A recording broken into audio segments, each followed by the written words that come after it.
مولانا انصار احمد کے بیانات سننے کے لیے مولانا انصار آفیشیل چینل کو سبسکرائب کریں۔ السلام علیکم ورحمۃ اللہ وبرکاتہ۔ آج 6 صفر 1447 ہجری۔ الحمدللہ وکفا وسلام علی عبادہ الذین اصطفى، اما بعد فاعوذ باللہ من الشیطان الرجیم، بسم اللہ الرحمن الرحیم۔ پورا ہفتہ تو تقریباً سفر میں چلا گیا، کوئی مضمون بھی ذہن میں نہیں تھا کیا بیان کیا جائے۔ ابھی صبح آئے 9:30 بجے،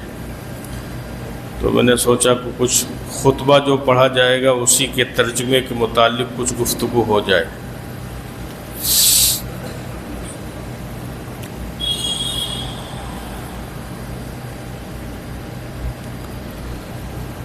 رسول اللہ صلی اللہ علیہ وسلم نے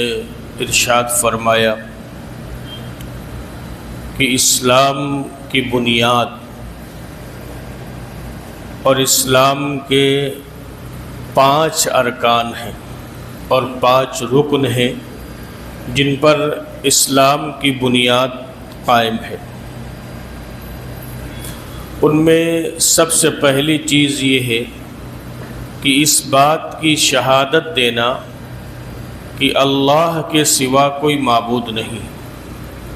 اور حضرت محمد صلی اللہ علیہ وسلم اللہ کے بندے اور اس کے رسول ہیں۔ تو جس کو یوں کہا جا سکتا ہے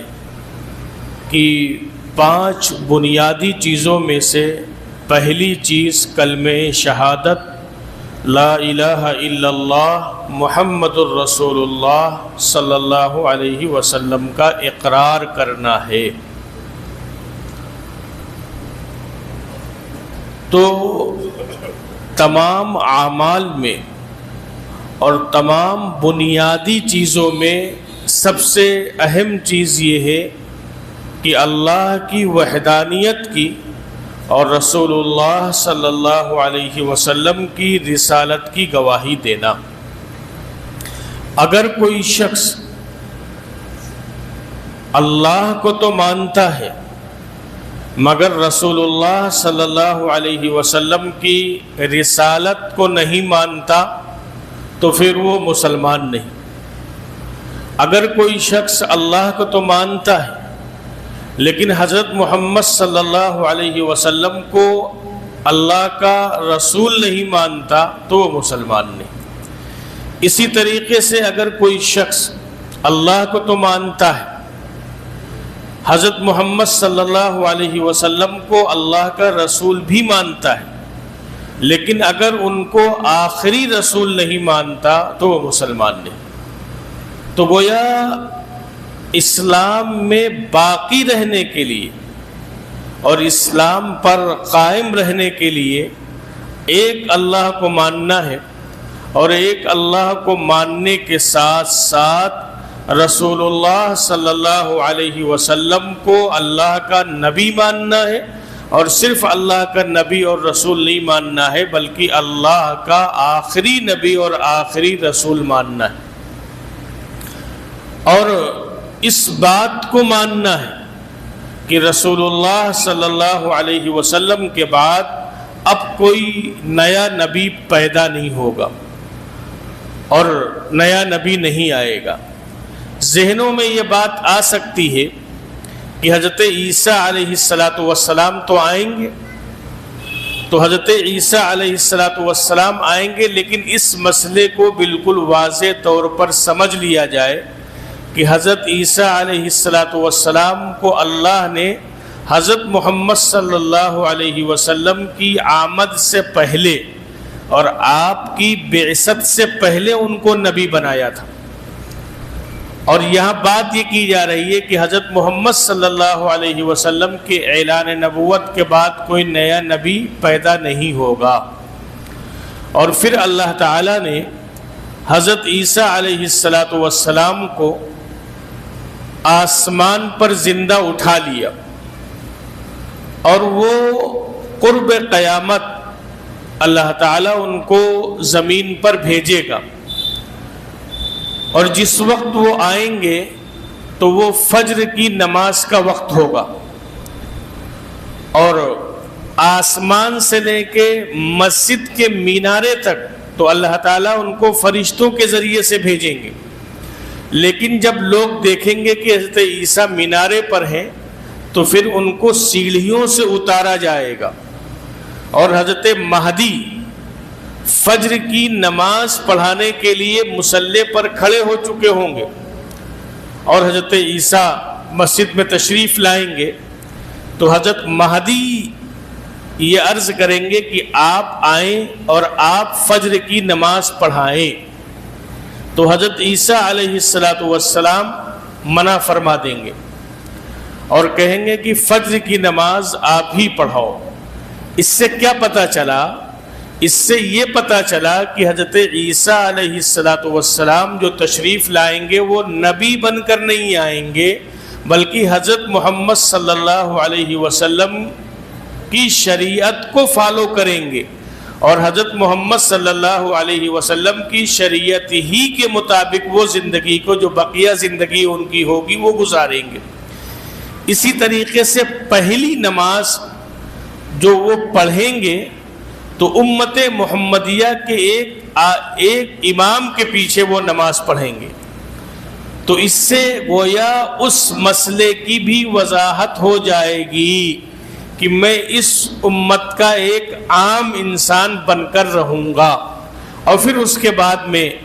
جو اور نمازیں آئیں گی تو حضرت عیسیٰ علیہ السلام بھی نماز کی امامت فرمائیں گے۔ دجال، جو دجال نکلے گا اور پوری دنیا میں جائے گا، تو اس دجال کو حضرت عیسیٰ علیہ السلام قتل کریں گے،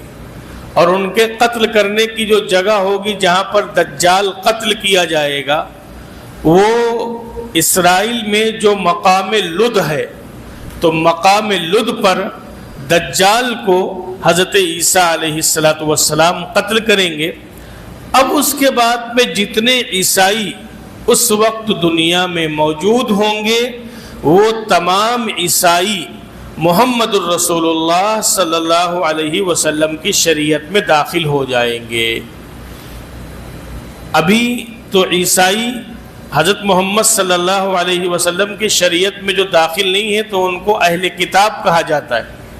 لیکن قیامت کے قریب حضرت عیسیٰ علیہ السلام کے زمانے میں وہ سارے لوگ کلمہ لا الہ الا اللہ محمد الرسول اللہ پڑھ کر اسلام میں داخل ہو جائیں گے۔ اسی لیے یہ بات کہی جاتی ہے کہ آخری دور میں سب سے زیادہ جو تعداد ہوگی وہ تعداد اہل ایمان کی ہوگی،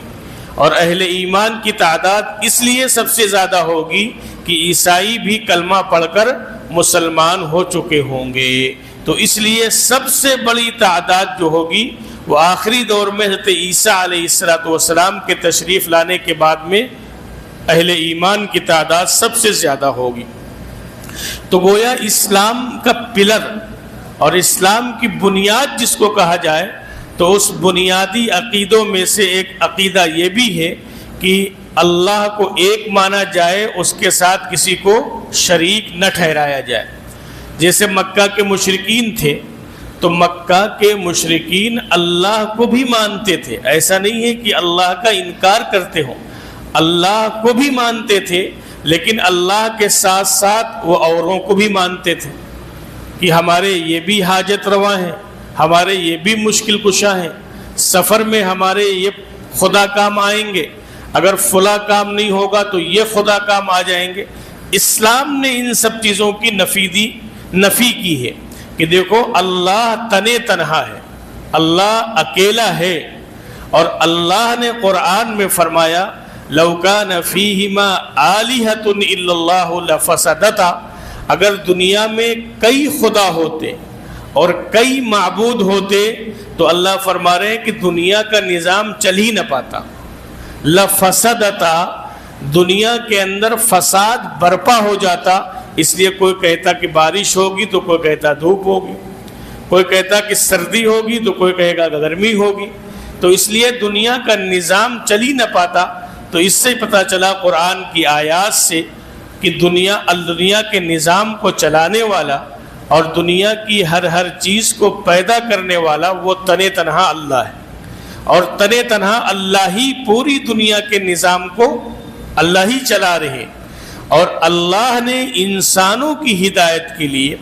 انسانوں کی بھلائی کے لیے، انسانوں کو سیدھا راستہ بتلانے اور دکھلانے کے لیے اللہ تبارک و تعالی نبیوں اور رسولوں کو بھیجتے رہے۔ چنانچہ سب سے آخر میں اللہ رب العزت والجلال نے اپنے آخری پیغمبر حضرت محمد صلی اللہ علیہ وسلم کو بھیجا، اور جو سلسلہ اللہ نے حضرت آدم علیہ السلام سے شروع فرمایا تھا، وہ سلسلہ اللہ نے سیدنا محمد الرسول اللہ صلی اللہ علیہ وسلم پر مکمل فرما دیا، اور قرآن کریم میں اعلان فرما دیا اللہ نے الیوم اکملت لکم دینکم واتممت علیکم نعمتی ورضیت لکم الاسلام دینا۔ گویا یہ اللہ کی طرف سے اعلان تھا حجۃ الوداع کے موقع پر۔ قرآن کی یہ آیت رسول اللہ صلی اللہ علیہ وسلم پر اللہ نے اتاری کہ آج ہم نے دین کو مکمل کر دیا۔ جس دین کی شروعات آدم علیہ السلام سے اللہ نے کی تھی، اس دین کی تکمیل کے لیے اللہ نے یہ آیت نازل فرمائی کہ اے پیغمبر اور قیامت تک کے آنے والے اے انسانوں، ہم نے اس دین کو مکمل کر دیا، اب کوئی نبی نہیں آئے گا، کوئی نئی شریعت نہیں آئے گی، کوئی نیا حکم نہیں آئے گا، کوئی اللہ کی طرف سے نیا پیغام نہیں آئے گا۔ جو دین، جو شریعت، جو کتاب، جو احکام اللہ نے اپنے آخری پیغمبر کو دے کر بھیجے، بس وہ آخری، وہ نظام آخری، وہ شریعت آخری۔ اور اب قیامت تک اگر انسان کامیاب ہونا چاہتا ہے تو اس کو غلامی اختیار کرنی پڑے گی جناب رسول اللہ صلی اللہ علیہ وسلم کی، اور اس کو اس دین پر عمل کرنا پڑے گا جو دین جناب رسول اللہ صلی اللہ علیہ وسلم نے۔ ہم لوگ تو الحمدللہ یہاں آپ کے شہروں میں بڑی محنتیں ہوتی رہتی ہیں، مستقل مساجد میں بیان ہوتے ہیں، خواتین کے پروگرام ہوتے ہیں، اسی طریقے سے جلسے وغیرہ ہوتے رہتے ہیں، بہت سی باتیں معلوم ہوتی رہتی ہیں۔ ابھی ہمارا جو سفر تھا خطے کا تو خالص دینی سفر تھا، اور تحفظ ختم نبوت کے عنوان سے پروگرام تھا ان علاقوں میں جہاں لوگ پہاڑوں پہ بسے ہوئے ہیں، جہاں دور دراز آبادیاں ہیں، جہاں غربت بھی ہے، جہاں پریشانیاں بھی ہیں، لیکن آپ دیکھیں کہ فتنے وہاں بھی پہنچے، اور قادیانی فتنہ جو حضرت محمد صلی اللہ علیہ وسلم کو آخری نبی نہیں مانتا،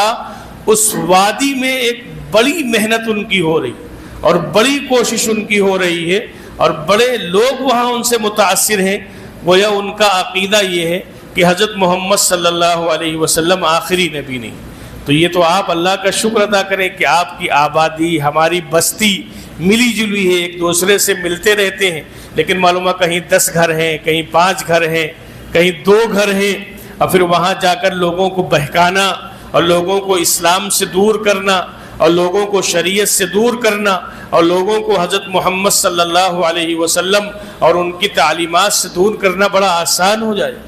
تو اس لیے ہم جتنا بھی اللہ کا شکر ادا کریں وہ کم ہے۔ بعض لوگ مسجد نہیں پہنچ پاتے، مسجدیں نہیں، مسجدیں بہت دور ہیں، پہنچنا ان کے لیے مشکل ہے۔ آپ کے لیے، ہمارے لیے تو کم سے کم ہم جب چاہے مسجد پہنچ جائیں، 5 نمازوں کے علاوہ اگر نفل پڑھنا چاہیں تو ہم مسجد آ سکتے ہیں۔ تو اس پر جتنا بھی اللہ کا شکر ادا کیا جائے کم ہے۔ یہ دور جس دور سے ہم اور آپ گزر رہے ہیں، یہ دور فتنوں کا دور ہے، یہ دور اپنے ایمان کی حفاظت کا دور ہے، یہ دور اپنے یقین کے حفاظت کا دور ہے، اور یہ دور اللہ سے اپنے رشتوں کو مضبوط کرنے کا وقت ہے۔ اس لیے کہ جناب رسول اللہ صلی اللہ علیہ وسلم نے فرمایا تھا، حضور علیہ السلام کا فرمان ہے کہ قیامت کے قریب فتنے زمین سے ایسے نکلیں گے جیسے موسلا دھار بارش. یا ایک مثال دی تھی جیسے ایک تسبیح ہے، تو اس تسبیح کا اگر دھاگا ٹوٹ جائے تو اس کی موتی کھٹا کھٹ گر جاتی ہیں، فوراً گر جاتی ہیں. تو حضور صلی اللہ علیہ وسلم نے فرمایا ایسے ہی آخر زمانے میں فتنے آئیں گے. ایک فتنہ جائے گا، دوسرا فتنہ آ جائے گا، دوسرا جائے گا، تیسرا فتنہ آ جائے گا. تو حضور علیہ السلام نے فرمایا ان فتنوں کے دور میں جو شخص اپنے ایمان کی حفاظت کر لے گیا وہ شخص کامیاب ہو جائے گا. اور اسی فتنوں کے زمانے میں جناب رسول اللہ صلی اللہ علیہ وسلم نے ارشاد فرمایا کہ آدمی صبح مسلمان ہوگا، آدمی صبح کے وقت مسلمان ہوگا، اور ایسا نازک دور ہوگا کہ شام ہوتے ہوتے وہ اسلام سے نکل چکا ہوگا. اسی طریقے سے جناب رسول اللہ صلی اللہ علیہ وسلم نے فرمایا کہ ایک انسان شام کو مسلمان ہوگا لیکن صبح ہوتے ہوتے وہ اسلام سے نکل چکا ہوگا اور اسلام کو چھوڑ چکا ہوگا. ایسے موقعوں کے بارے میں حضور صلی اللہ علیہ وسلم نے فرمایا کہ دیکھو چوکنا رہنا اور ہوشیار رہنا. جسے آج کے دور میں بہت سی چیزوں میں بہت سی آسانیاں ہو گئیں. کچھ دیکھنا ہو انسان موبائل پہ دیکھ لیتا ہے، گوگل مفتی صاحب کو سرچ کرتا ہے اور وہاں سے دیکھ لیتا ہے. لیکن کوئی ضروری نہیں ہے کہ جو باتیں آپ گوگل سے لے رہے ہوں وہ صحیح ہو. ابھی ایک عالم صاحب بیان کر رہے تھے کہ میں سفر میں تھا اور دلی سے آ رہا تھا، تو جمعے کا وقت تھا، شتابدی سے تھا، تو یہ ہوا کچھ مضمون دیکھ لوں، جمعے میں بیان کرنا ہے. تو وہ کہنے لگے ایک مضمون دیکھا تو مضمون بڑا اچھا تھا اور اس کو میں نے پورا پڑھا گھنٹہ 2 گھنٹے. تو کہنے لگے میں مطمئن ہو گیا کہ چلو جمعے کی تیاری ہو گئی، جمعے کا مضمون مل گیا. لیکن جب کہنے لگے یہ میرے ذہن میں آیا کہ یہ دیکھیں یہ مضمون لیا کہاں گیا، کہاں سے ہے. تو جب اس تحقیق میں گئے تو پتہ چلا یہ کہ مضمون قادیانیوں کی کتاب سے لیا گیا ہے. مضمون بڑا اچھا ہے لیکن کس سے لیا گیا؟ قادیانیوں کی کتاب سے. اور قادیانی کون ہیں؟ جو حضور صلی اللہ علیہ وسلم کو اللہ کا آخری نبی نہیں مانتے ہیں اور اپنے آپ کو احمدی کہتے ہیں، اپنے آپ کو احمدی کہتے ہیں اور حضور صلی اللہ علیہ وسلم کو آخری نبی نہیں مانتے. جبکہ قرآن کہہ رہا ہے ما کان محمد ابا احد من رجالکم ولکن رسول اللہ وخاتم النبیین. اسی طریقے سے بہت سے لوگ اپنے بچوں کا نام رکھ لیتے ہیں گوگل پہ دیکھ کے، لیکن کبھی کبھی ایسا ہوتا ہے جب اس کی واقعی تحقیق کی جاتی ہے تو اس نام کے وہ معنی نہیں ہوتے ہیں جو گوگل صاحب بتلا رہے ہوتے ہیں. تو اس دور میں، جس دور میں ہم اور آپ جی رہے ہیں، تو یہ دور تو فتنوں کا دور ہے. تو اس دور میں تو ہمارا باقاعدہ رابطہ ہونا چاہیے ان لوگوں کے پاس جن کے پاس علم ہے، اور آنکھ بند کر کے ہم گوگل پر بھروسہ نہیں کر سکتے. اس لیے اس میں بھی فیڈ کیا گیا ہے نا، اس میں بھی ڈاؤن لوڈ کیا گیا ہے. تو کوئی ضروری نہیں ہے کہ جو وہ بات بتا رہا ہو وہ صحیح ہو. تو اس سلسلے میں بہرحال چوکنا رہنے کی ضرورت ہے. فتنوں کے دور میں ہم چل رہے ہیں. اسی سلسلے کو لے کر ہم لوگوں نے جمعیت علماء کی طرف سے باقاعدہ یہ مشورہ کیا گیا کہ اس دور میں صحابہ کرام کے بارے میں لوگوں کو بدگمان کیا جا رہا ہے، اور خاص طور پر حضرت سیدنا امیر معاویہ رضی اللہ تعالیٰ عنہ کے بارے میں طرح طرح کی باتیں کی جاتی، جبکہ حضرت امیر معاویہ رضی اللہ تعالیٰ عنہ صحابی رسول ہیں، کاتب وحی ہیں، اور سیدنا عمر ابن خطاب رضی اللہ تعالیٰ عنہ نے ان کو اپنی دور خلافت میں گورنر بنایا تھا. اب بتلاؤ حضرت معاویہ اگر گڑبڑ آدمی ہوتے نعوذ باللہ تو حضرت عمر ابن خطاب جیسا آدمی ان کو گورنر بناتا، اور حضور صلی اللہ علیہ وسلم ان کو اس جماعت میں شامل کرتے جو جماعت قرآن کے لکھنے پر معمور تھی. تو حضور تو ان پر اعتماد فرما رہے ہیں حضرت معاویہ رضی اللہ تعالیٰ عنہ پر، اور حضور صلی اللہ علیہ وسلم ان کو دعائیں دے رہے ہیں، اور ایک طرف ایک طبقہ ان کے خلاف مغلظات بک رہا ہے. تو اس سلسلے میں یہ ہوا کہ باقاعدہ اس پر ایک پروگرام رکھا جائے، کچھ سوال جواب کی نشست رکھی جائے تو ہم لوگوں نے طے کیا آج 1 تاریخ ہے، 3 تاریخ کو مغرب کی نماز کے بعد جمعیت علماء کے دفتر میں ایک پروگرام رکھا گیا ہے، جس میں ہم لوگوں نے فوکس کیا ہے کہ ہم پہلے شہر کے علماء کو بلائیں، ائمہ کو بلائیں، کچھ اور لوگ آنا چاہیں تو آ جائیں، تاکہ ان کو ہم سمجھا سکیں۔ جب فتنہ پھیلتا ہے اور جھوٹ اتنا بولا جاتا ہے کہ لوگ اس کو سچ سمجھنے لگتے ہیں، تو اس فتنے سے آگاہی کی جائے۔ ہمارے قریب لکھنؤ کے ایک بڑے عالم ہیں حضرت مولانا یحییٰ نعمانی دامت برکاتہم نے، انہوں نے باقاعدہ ایک پوری کتاب لکھی ہے حضرت معاویہ رضی اللہ تعالیٰ عنہ کی فضیلت پر، اور احادیث اور اقوال صحابہ کو بہت مضبوطی کے ساتھ اس میں نقل کیا ہے۔ میرے بھی ذہن میں تھا کہ انشاءاللہ میں کوشش کروں گا کہ وہ کتاب باقاعدہ چاہے 2 4 10 جمعے وہ مضمون چلے، لیکن آپ کو سبقاً پڑھ کو سنایا جائے،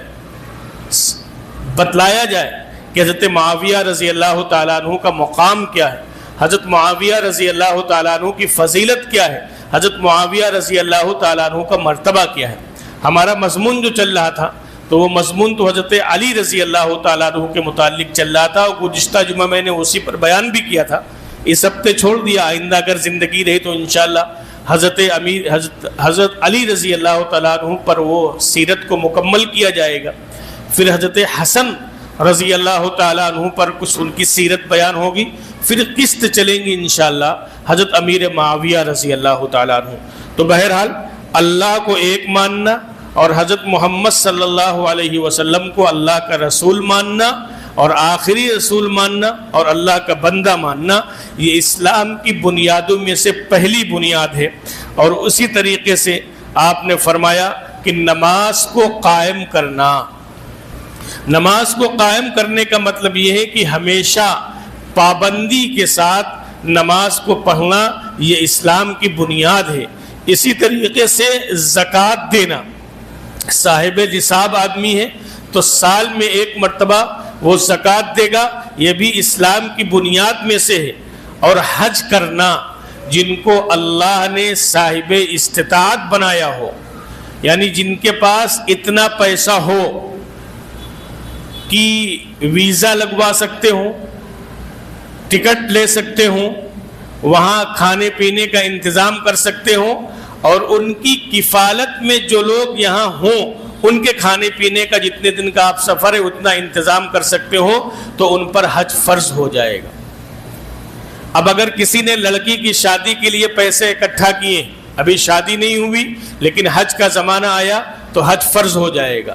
کسی نے مکان بنانے کے لیے پیسے اکٹھا کیے ہیں، ابھی اس کی تعمیر نہیں شروع کی ہے، حج کے ایام آگے، اس پر اتنا پیسہ تھا تو اس پر حج فرض ہو چکا ہے۔ اور حج فرض ہو چکا ہے، اور اگر انسان حج نہ کرے تو رسول اللہ صلی اللہ علیہ وسلم کی اس پر سخت وعید ہے۔ حضور نے فرمایا جو باوجود صاحب استطاعت ہونے کے حج نہ کرے تو اللہ کے پیغمبر حضرت محمد صلی اللہ علیہ وسلم نے فرمایا چاہے وہ یہودی ہو کے مرے چاہے وہ نصرانی ہو کر مرے، یعنی حج فرض ہونے کے بعد حج نہ کرنا تو گویا رسول اللہ صلی اللہ علیہ وسلم فرما رہے کہ وہ کوئی گارنٹی نہیں ہے کہ مسلمان ہو کر مرے گا۔ آپ فرض کو چھوڑنے والے بنے ہیں۔ ابھی بھی حج کے فارم بھرے جا رہے ہیں جن کو اللہ نے صاحب استطاعت بنایا ہو، سال میں زندگی میں 1 مرتبہ حج کرنا یہ فرض ہے اور بار بار کرنا یہ نفل ہے۔ اسی طریقے سے زکوٰۃ کا مسئلہ یہ ہے کہ سال میں 1 مرتبہ زکوٰۃ دینا یہ فرض ہے، باقی جو آپ کچھ خرچ کریں گے وہ نفلی صدقات ہوں گے۔ تو اللہ کو ماننا، ایک رسول اللہ کو ماننا، اور اسی کے ساتھ ساتھ جو ہے وہ نماز پڑھنا، زکوٰۃ دینا، اور زکوٰۃ کے ساتھ ساتھ حج کرنا اور رمضان شریف کے روزے رکھنا، یہ اسلام کی 5 بنیادی چیزیں ہیں۔ اب اگر یہ 5 بنیادی چیزوں میں سے آپ نے کسی چیز کو کمزور کر دیا تو عمارت مضبوطی کے ساتھ اوپر قائم نہیں رہ سکتی ہے، اس لیے کہ پلر کمزور ہو جائیں گے، بنیاد کمزور ہو جائے گی۔ اب ہمیں اور آپ کو یہ غور کرنا ہے کیا ہم اسلام کی جو بنیاد اور اسلام کے جو پلر ہے نماز، کیا ہم اس کو پابندی سے پڑھتے ہیں؟ کیا ہماری پابندی میں نماز ہے؟ اور ہم سوچ لیں جس پر ہم اپنے اسلام کی اور اپنے ایمان کی